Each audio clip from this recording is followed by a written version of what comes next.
আসসালামু আলাইকুম বন্ধুরা, আজকে আবারও দারুণ সুন্দর একটি ভিডিও নিয়ে হাজির হয়ে গেলাম আপনাদের মাঝে। তো আমার শ্বশুর কিন্তু খেজুরের গুড় তৈরি করে, অর্থাৎ তিনি গাছ কাটেন, খেজুর গাছ।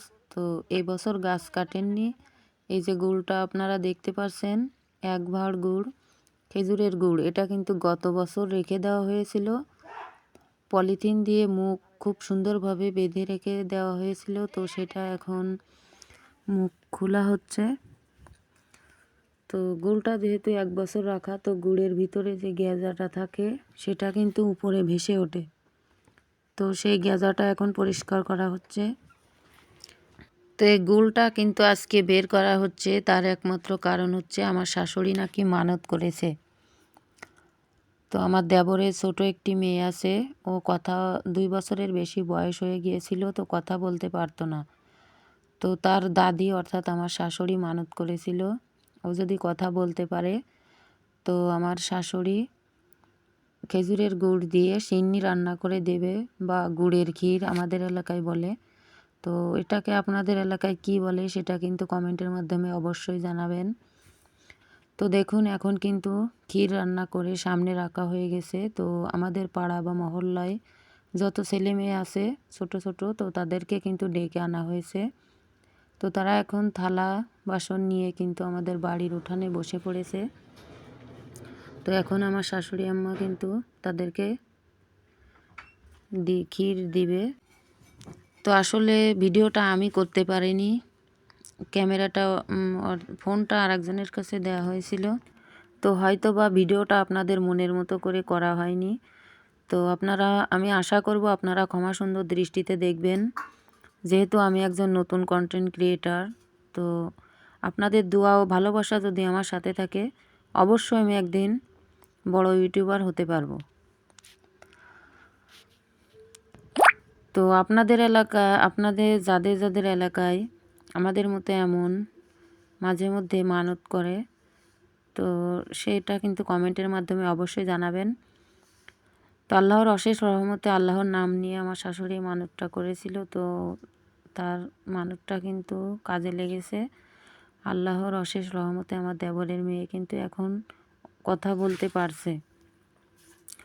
তো এই বিষয়টা আপনাদের কার কাছে কেমন লাগে সেটা কিন্তু অবশ্যই কমেন্টের মাধ্যমে বলবেন। তো বেশ কয়েকজন ছেলে মেয়ে কিন্তু এসে হাজির হয়েছে বা জড়ো হয়েছে। তো দেখুন কত বড় এক গামলা ক্ষীর বা পায়েস বলতে পারেন গুড়ের। তো আপনাদের এলাকায় এটা কি বলে? আমাদের এলাকায় কিন্তু গুড়ের ক্ষীর বলে। তো আপনাদের এলাকায় কি বলে সেটা কিন্তু অবশ্যই কমেন্টের মাধ্যমে জানাবেন।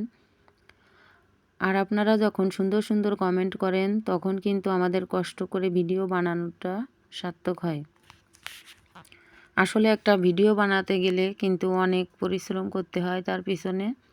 আমিও এক সময় বুঝতাম না, তো এখন যখন নিজে তৈরি করি তখন বুঝতে পারি যে আসলে ভিডিওটা তৈরি করতে কতটা কষ্ট হয়, কতটা সময় ব্যয় করতে হয়। তো আমি আপনাদের কাছে আশা রাখছি আপনারা ভিডিওটা দেখে অবশ্যই লাইক করবেন এবং কমেন্ট করবেন, সুন্দর সুন্দর কমেন্ট। আর যদি আমার চ্যানেলে নতুন হয়ে থাকেন তো অবশ্যই আমার চ্যানেলটা সাবস্ক্রাইব করে পাশে থাকবেন। আর এই পাশে দেখুন আমার ছেলেটা বসে তাকিয়ে রয়েছে যে ওর প্লেটে কখন গুড়ের ক্ষীর দেওয়া হইবে। তো অন্য ছেলেদের দিকে তাকিয়ে রয়েছে। তো অনেক ছেলে মেয়েদের ভিতরে বসে খাওয়ার মজাটাই কিন্তু আলাদা। আসলে এটা একটা আনন্দ লাগে এতে। তো আমরাও কিন্তু এক সময় এমন খেয়েছি। তো তারা কিন্তু অপেক্ষায় রয়েছে। এই যে এই পাশে এই যে মেয়েটা দাঁড়িয়ে গেছে ছোট, ওটাই কিন্তু আমার সে দেবরের মেয়ে। ও কিন্তু কথা বলতে পারতো না, তো আল্লাহর অশেষ রহমতে এখন কথা বলতে পারতেছে। সেজন্য কিন্তু ওর দাদি অর্থাৎ আমার শাশুড়ি মা বাচ্চাদেরকে এই গুড়ের ক্ষীরটা রান্না করে দিচ্ছে। তো এখন নেওয়া হয়ে গেছে, সবাই বাড়ির দিকে রওনা হয়ে যাচ্ছে। তো তো আমার ভিডিওটা ভালো লাগলে আমি আবারও বলছি, আমার ভিডিওটা যদি এতটুকু ভালো লেগে থাকে তো অবশ্যই আমার চ্যানেলটা সাবস্ক্রাইব করবেন এবং লাইক কমেন্ট